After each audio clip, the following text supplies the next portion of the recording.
The 7-part serial, The Daleks, is where we're first introduced to the now iconic foe.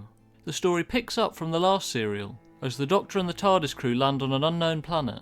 They miss when the radiation meter goes up and reads danger, and they journey outside anyway. While the first serial was good, this is where Doctor Who really starts to get great.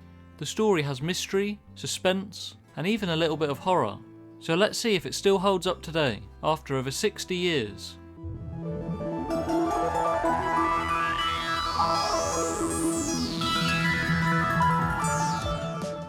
When the crew exit the Tardis, they find a petrified jungle and no signs of life at all. The Doctor starts investigating the planet, despite Ian and Barbara's reservations.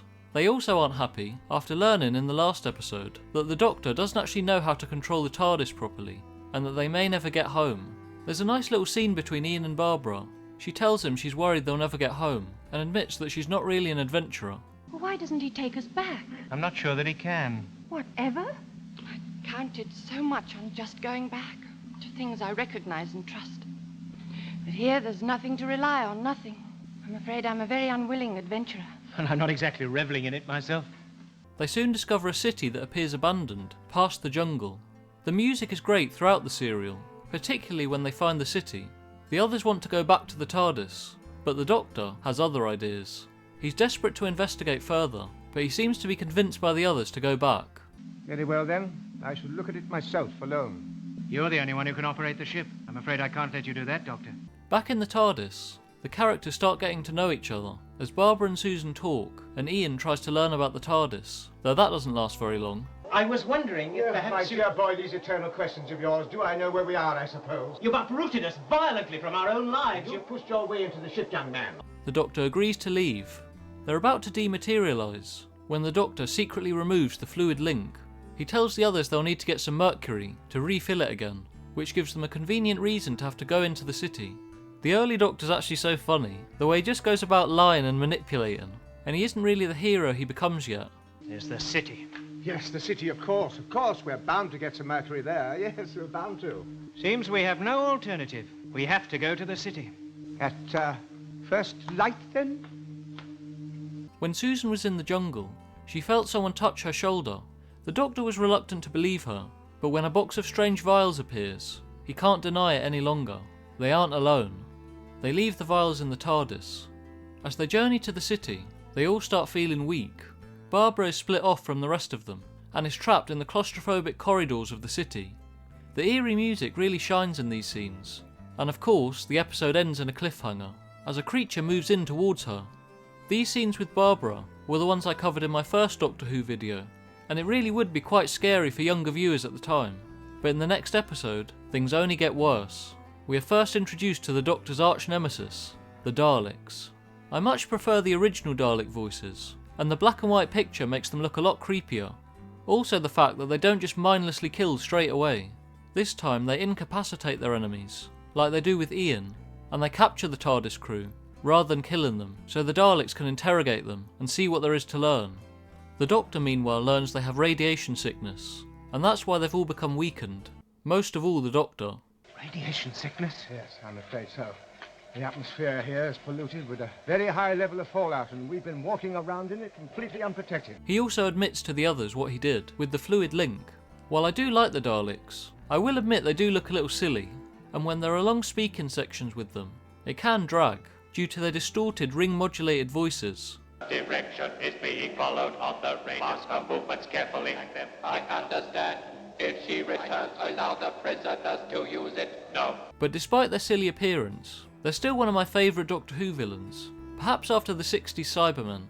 The writer, Terry Nation, is the one that came up with the Daleks. The Daleks became an instant hit, with Dalek Mania hitting Britain. They were only supposed to be a one-off villain, but due to their huge success, and bringing more and more viewers to the show, they became recurring villains. Terry Nation came up with the idea of the Daleks, as he didn't want to rely on an actor in a rubber suit running around, and he wanted a character of pure hatred.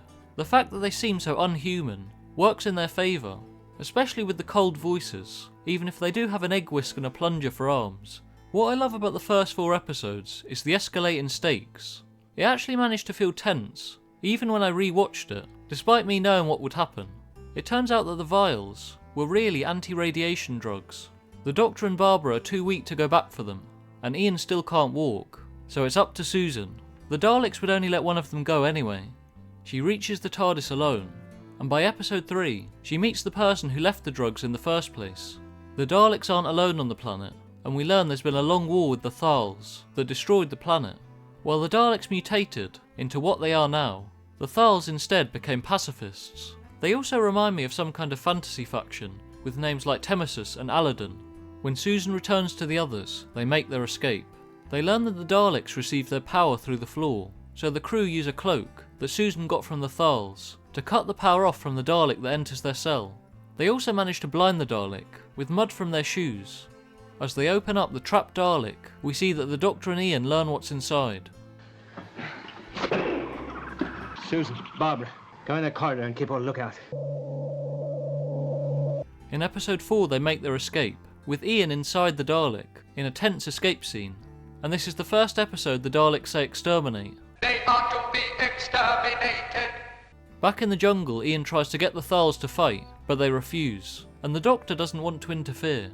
Episode 4 ends with one of my favourite cliffhangers in all of Doctor Who, and I remember the first time I watched it. They're all getting ready to leave in the TARDIS, when Ian remembers that the Daleks searched him and took the fluid link. They realise that not only do they have to stay, but they'll have to go back into the city with the Daleks. Oh, by the way, let me have the fluid link, will you?